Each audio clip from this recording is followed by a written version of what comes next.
السلام عليكم ورحمة الله وبركاته. الحمد لله رب العالمين، والصلاة والسلام على أشرف الأنبياء والمرسلين وعلى آله وأصحابه أجمعين.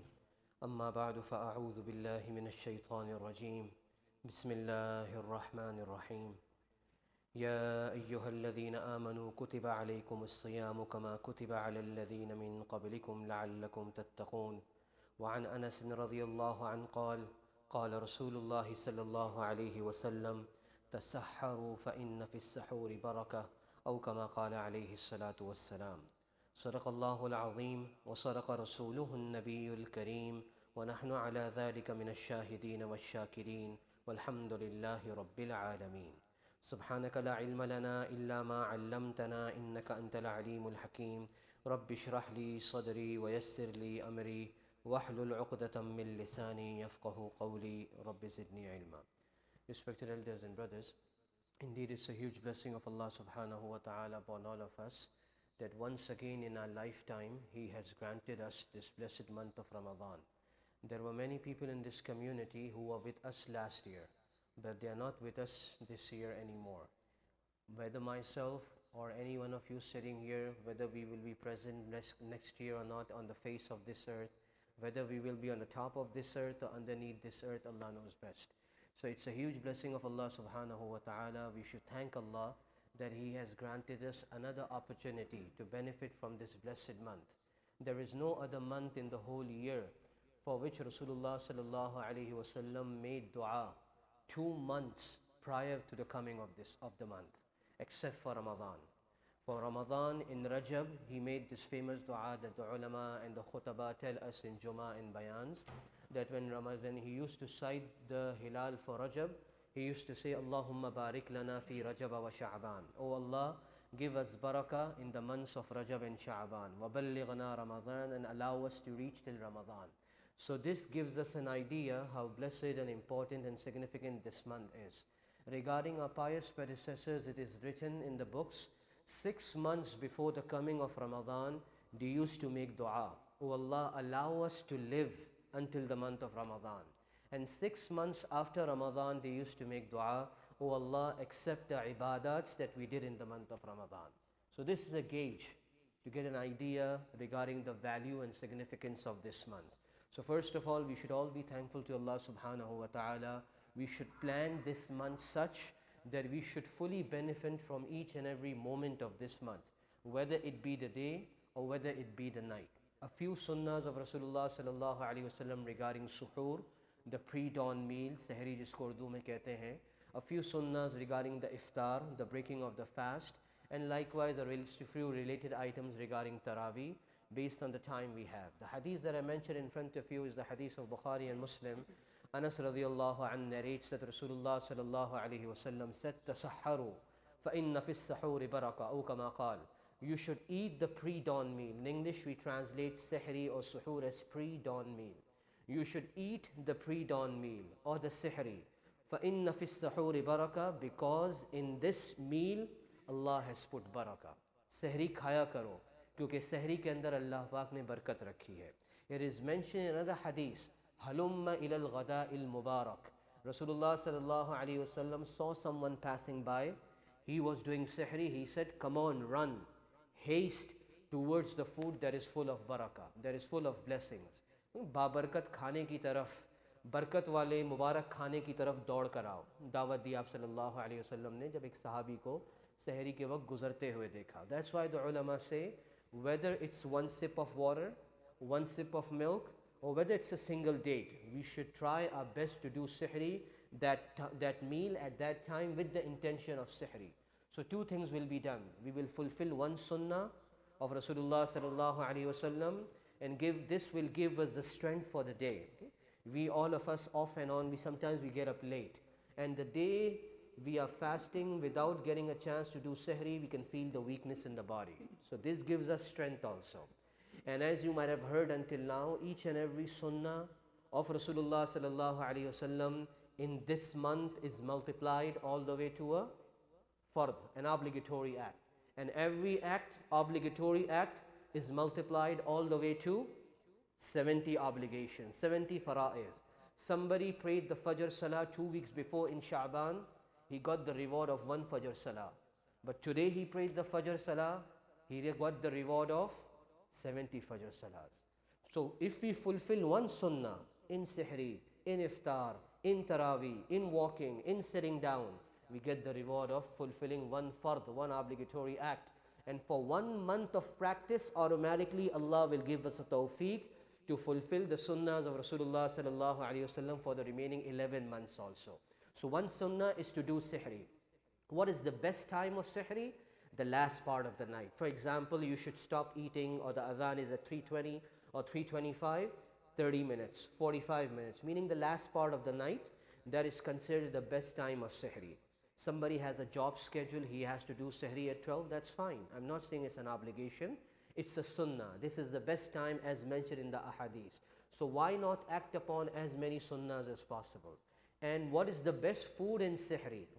Rasulullah sallallahu alayhi wasallam said, Ni'ma suhoor, the best Sihri is at-tamar, with the date. So no matter what our habit and requirement is, it could be curry, it could be rice, it could be cereal. Some people like to eat it, keep it light. Some people want to keep it heavy. No matter whatever we eat, just start it with odd number of dates, 1 or 3 or 5, you will fulfill a sunnah. So see, in this small amount of time, you are doing Sihri, one sunnah, you are doing it at the most preferred time too, you are doing it with tamar. So 3 sunnahs we can easily fulfill just because of having focus and having some knowledge. Now we come on iftari, the breaking of the fast, futur. So now the sunnah of Rasulullah sallallahu alaihi wasallam, the more or less the nearest meaning of the hadith, humanity or my ummah will be on the right path as long as it hastes. In other words, it is hasty in breaking the fast. This is a literal translation, I'll repeat it again. My ummah or the humanity, the word nas is used, will be on the right track as long as they are hasty in breaking the fast. लोग राह रास्त पर रहेंगे जब तक के रोज़ा खोलने में जल्दी करें. अब इसका क्या मतलब है? अजान से पहले रोज़ा खोल दें? Does it mean to break the fast before azan takes place? No. It means you should not delay anymore once the adhan is given. You should not delay anymore. Once the time enters, you have the schedule, this is the calculation, do it. You are traveling, you don't have the timetable also, you don't hear the adhan also. Then to be careful, as a precaution, you delay the fast 1 or 2 minutes, that's fine. Just to make sure you don't break it before the time enters. Once you know, then there is no delay. You are doing the dua, the time enters, stop the dua. So this is the sunnah, that we should break the fast and we should not delay it without a valid reason. With what should we break the fast? What was the habit of Rasulullah sallallahu alaihi wasallam?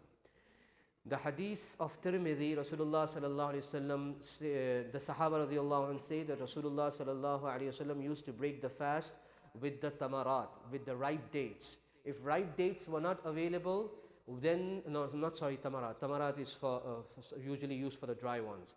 You used to break the fast with the ripe dates. If ripe dates were not available, they used to break the fast with dry dates. If dry dates were not available, then he used to break the fast with few sips of water.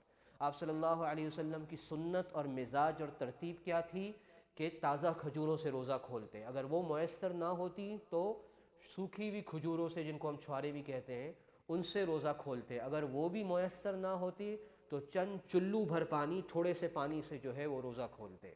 So we can fulfill this sunnah of Rasulullah sallallahu alaihi wasallam. Instead of consuming water or sharbat first, start with a date.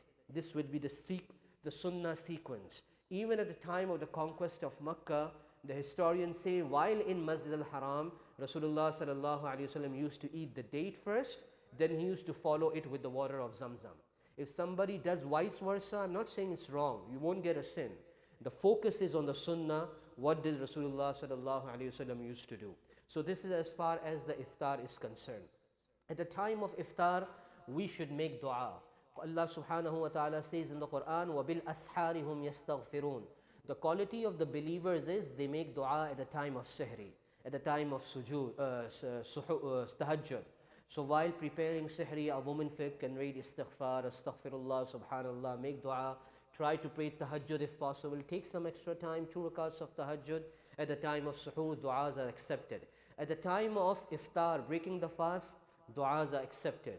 It is mentioned regarding Abdullah ibn Umar radiallahu an, the famous companion of Rasulullah sallallahu alayhi wasallam. He used to make all his family sit on the dastarkhan, even the kids, and he used to tell them to make dua.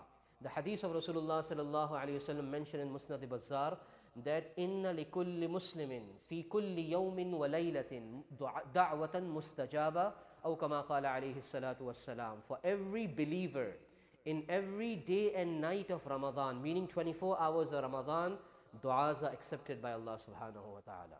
So if one dua on a daily base is accepted by Allah, by the end of the month, 29 or 30 of our desires will be fulfilled by Allah subhanahu wa ta'ala. So we should make an ihtimam, we should make this arrangement, tell our women folk to leave the kitchen, stop cooking everything. Pakode thande ho jaye, samoose thande ho jaye, uski parwah nahi hai. Dua is the main thing. This is a time to develop the habit of dua, make a connection with Allah subhanahu wa ta'ala. As soon as the azan comes in, we stop with the dua. This is as far as the iftar is concerned. A few things regarding Taraweeh. This is a sunnah mu'akkada, the continuous sunnah of Rasulullah sallallahu alayhi wasallam, that we have to pray Taraweeh. How much is it? It is 20 rakats of Taraweeh according to all the 4 mazahib, the 4 schools of thought. We should try our best to pray the full Taraweeh as much as possible. And one is to pray Taraweeh, and one is to finish a Quran in the Taraweeh. These are 2 separate sunnahs. To read Taraweeh is one sunnah, and to complete a full Quran while reading or listening is a separate sunnah. So we try to fulfill both the sunnahs of Rasulullah sallallahu alaihi wasallam. And we should not switch masajids. Okay? Forgive me for saying this. This is the normal trend that is increasing. One masjid we go here, kahan acha pada jata hai. Next day we go to another masjid. No. Make your plan. Now Ramadan has already begun, so I'm just mentioning, make your plan from the beginning. Which is the masjid that is suitable and accessible and easy for you? Try to pay Taraweeh in one masjid. If you finish the Quran once, then you have an option of going in whatever different place every day you want to pray Taraweeh. So this we should keep in mind. Sometimes we get late. Imam Sahib has finished the fard and he's praying the sunnah, or he has started Taraweeh. In that sense, we have to pray the first salah first. You cannot pray Taraweeh before Isha. Taraweeh's level, the level of Taraweeh comes after Isha. That's its place. So pray in the corner of the masjid wherever the space is, 4 rakat fard. Then attach yourself, participate in the Taraweeh. Pray the witr with the Imam, that is the preferred option. And then in the masjid or after going home, you can finish your Taraweeh. So this is by and large based on the time. We have few things. So if we focus inshallah that this is the month, this is the season. The whole month is Black Friday for us, in other words. The whole month is an overtime for us. Allah has increased many-fold the rewards of every good deed. Okay? So we try our best to focus on the sunnah, sit in the majalis of the ulama, the gatherings, participate in the programs that are happening in the masjid, going out in the path of Allah subhanahu wa ta'ala. Whatever opportunity we have, we try to benefit, make dua for ourselves also, for the community also, for the ummah at large. We know the situation of ummah. The lists of the countries are increasing day by day, where situations are worsening. May Allah help us, the current situation that is developing in the Middle East within a few countries. So we should always be crying in front of Allah subhanahu wa ta'ala, making dua to Allah, that Allah shower His mercy upon this ummah of Rasulullah sallallahu alayhi wa sallam. Whatever was said and heard, may Allah subhanahu wa ta'ala give us the understanding also, and allow us to act upon these things also. Ameen. Subhanallah wa bihamdi, subhanakallahumma wa bihamdik, nashhadu an la ilaha illa anta nastaghfiruka wa natubu ilayk.